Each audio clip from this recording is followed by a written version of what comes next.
We're here today to support the protesters of Bahrain against the current regime that's presiding, which is King or Sheikh Khalifi's regime. And there hasn't been a whole lot of information given out to the Western world about the issues going on in Bahrain right now.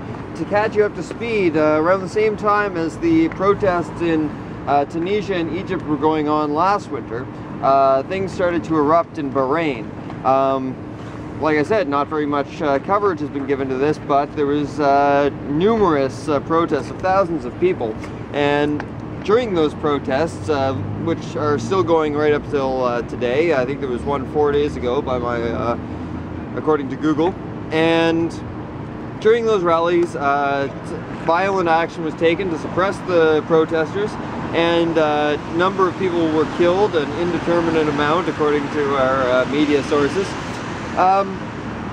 And once again, the Western world has given this next to no coverage. They've covered Libya, they've covered Syria, I mean, every day there's something new about Syria. They covered Egypt and a little bit of Tunisia, and of course Greece has been big in the news. In fact, the whole world is erupting in one way, shape or form. So we have to ask ourselves, why didn't they want us focusing on Bahrain? I don't actually have the answer for that. It's certainly a hot topic issue when it comes to Iran, which the rhetoric about has been increasing dramatically lately, and it certainly seems like they're preparing us for some sort of military action. And Bahrain is a disputed territory between Saudi Arabia and Iran. So these are just questions that you have to think about. Ask yourself why it is that we're being given the information that we are given. Because probably maybe they don't want to worry about a possible WWE happening. I wouldn't say that. I think that fear is actually one of the principal tools that they like to use, and they like having people constantly afraid of potential instability. It gives them more reason to bulk up on the military, such as the shipbuilding contract that we just got here to build new warships for the Canadian forces. As well, the fighter jet purchases that Mr. Harper made in the order of, was it $16 billion, I believe? Yeah. Oh, not a problem. So, you know, Bahrain is in the midst of the same sort of thing that the rest of the world is engulfed in right now. Tyrannical regimes stomping down on their people. Now, in the aftermath following Libya, numerous cables were released by WikiLeaks, the U.S. Embassy cables and a number of others from their intelligence community that indicated strongly that the CIA and British intelligence played a large part in stirring up the revolution in Libya. They were playing both sides. They were telling Gaddafi he had to squash the revolution, and they were telling the revolutionaries that they had to rise up. And they were providing both sides with arms and training. So they like to see these wartime efforts so that they can then send in a military presence. Recently, a U.S. Embassy cable on Bahrain was released, and that showed strongly that the king, or the Sheikh Khalifi, had given orders to all of his government agencies to give an unprecedented level of access and information to U.S. intelligence, to the U.S. and Canadian and British intelligence communities. They're clearly trying to manipulate these countries into violent conflict. They like destabilized regions. It makes it easier for them to get their hands on the materials that we in the Western world constantly consume.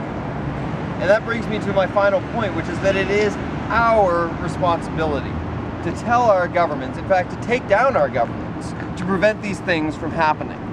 They do it on our behalf. They do it with the tax dollars that we earn for them to use. And they do it without telling us or consulting us in any way, shape, or form. It causes the rest of the entire world to hate Westerners because we cause so much death and destruction unknowingly, but it is our responsibility to find out what is going on in our name and to stop it from happening. So, we have to take responsibility for that. So we stand in solidarity with the people of Bahrain. We hope that they will be as peaceful as possible, but they will have success in regaining control of their part of the world. And I'm going to turn it over now to Ian Matheson, who's up next with his speech. Thank you all. What I have prepared is I wasn't sure how I would be able to speak to this issue, so I've decided not to. Instead, I've taken words off the website vob.org, which is very involved in the Bahrain Solidarity Network. And I'm going to be reading off a few sections of an article I found there. Bahrain's February 14th movement has become a symbol of resistance and fortitude, and the most powerful political force in Bahrain today. This confederation of loosely organized networks named after the date of the beginning of Bahrain's revolution is faceless, secretive, and anonymous. Its tens of thousands of supporters have abandoned the failed leadership of the country's better established but listless political opposition. They have suffered the most and have weathered the worst that the regime has so far meted out. Most outside observers, particularly policymakers hopeful that a political resolution is still possible, have mistakenly ignored the February 14th movement or deemed it irrelevant. The Bahrain government is not interested in reform or reconciliation. It has ignored calls for an end to its assault on pro-democracy forces, and in the last few weeks has actually intensified its crackdown. Security forces have once again laid siege to the country's many poor villages, home to most of its Shiite majority, as well as the country's pro-democracy movement. Several people have been killed in the last month by police. Thick and choking tear gas has become a fixture across the island. This recent turn for the worse comes just over 4 weeks after the Bahrain Incident Commission of Inquiry, headed by the respected M. Sharif Basuni, released its report charging the government and security forces with using excessive force in the handling of street protests in the spring. Many had hoped that the report would signal a new opportunity for Bahrain's competing political forces to come together and forge a way through the country's impasse. Sadly, neither the government nor the mainstream opposition has risen to the occasion. Last winter, a loose affiliation of anti-government and cyber activists took to its pages as well as Facebook and Twitter and collectively organized a social protest movement. It was this movement that inspired tens of thousands of people to converge on the Pearl Roundabout in the capital of Manama in February and March. Demonstrations were violently expelled several times, first in February 17th and then again in mid-March when Saudi Arabian and Emirati military forces arrived in support of the Bahrain regime. Energized by the massive street support in February and March, the activists took to more traditional forms of grassroots organizing and forged an umbrella network known as the Coalition of February 14th Youth. The coalition operates more like a collective than a traditional organization. It relies on a broad base of supporters who first generate ideas for dissent on particular kinds of activism in various digital forums. Once they achieve consensus, members turn to grassroots campaigning.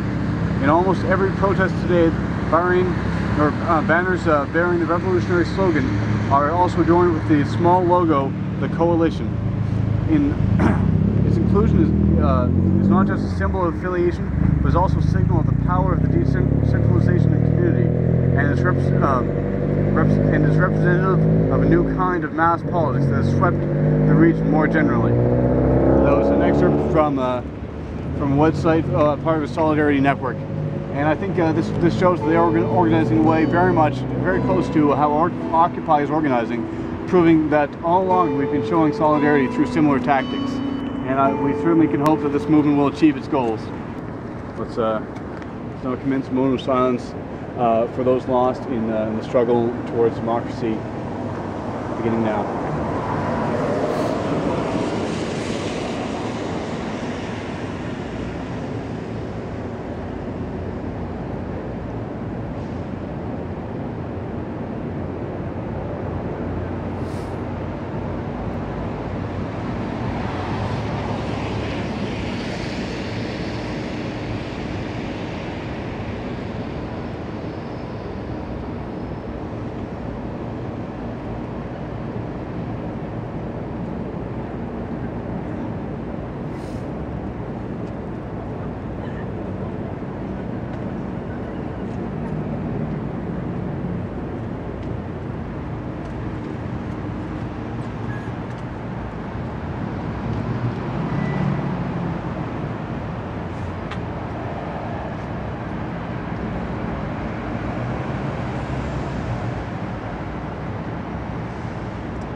Okay.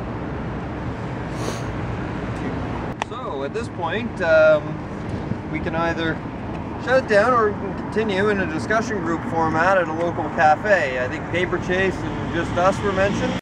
So I think that when it gets to a certain breaking point, the fear kind of evaporates. You break through, and all that matters then is, you know, changing the situation, people standing up together and going, you know, in suburban neighborhoods, you know, and when you start to learn that, you know, half of your neighbors are in danger of being foreclosed on, or, you know, 1 in 5 people are out of work, you know, who always have a job, you know, they're tradespeople, they're professionals, whatever, and then the shocking reality of what's going on really hits home. Like, they can hear all, there's a saying I read, I can't remember who said it, but if you keep your job, it's a recession. If you lose your job, it's a depression. And so it's a subjective thing, right? So for the people who kept their jobs through the 2008 till now, you know, as far as they're concerned, oh well, Canada's still safe economically. Canada's, you know, we're fine. The U.S. is going down the tubes, so we're safe, and that's the line that's been fed to us.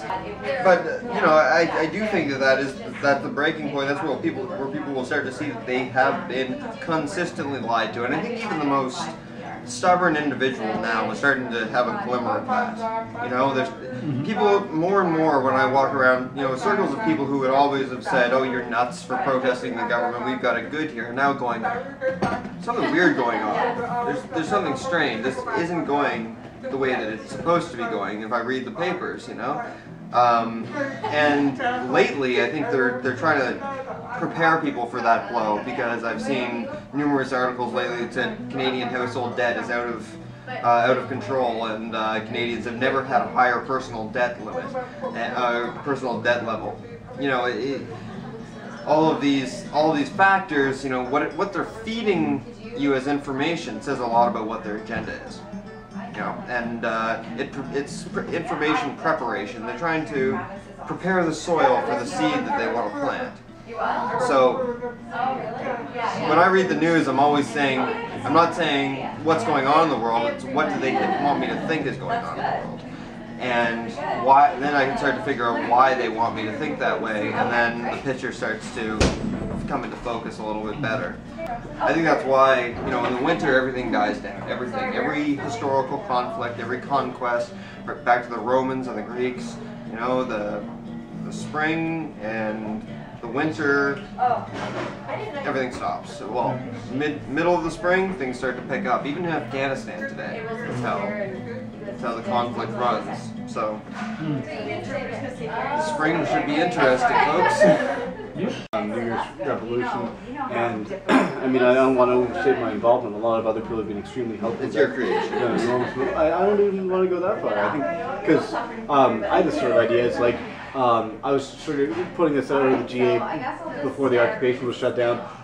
If we get shut down, why don't we have the next 4 weeks, great big rallies, you know, beginning with like one on police brutality and then going from there. And people are like, no, the occupation is going to last forever. It's like, I tried. And then after the occupation was shut down, that idea, which I'll say was my suggestion for the 4 big rallies, for a full month after, merged with actually, I think it was Jonas who posted on Facebook at one point, that the idea of having for December an advent calendar theme where you have an event for every day of the month, and we make a physical calendar and you open up and you find out what each event is. They ought to be planned ahead of time, and that's sort of the merging of those two ideas. And then I said, well, I've always wanted to use, and for years now with activism, like I've been an activist since my teens, I've always wanted to use the title New Year's Revolution, and it just sort of, and people liked it. Now you got it. Yeah, and so as soon, like, if I could go back to December 2nd when we were all having that conversation, it would have been like, that's too much. How about we have a rally and a discussion? Period. Done. That's it. See you later. Good night. Are you going to pick it tomorrow?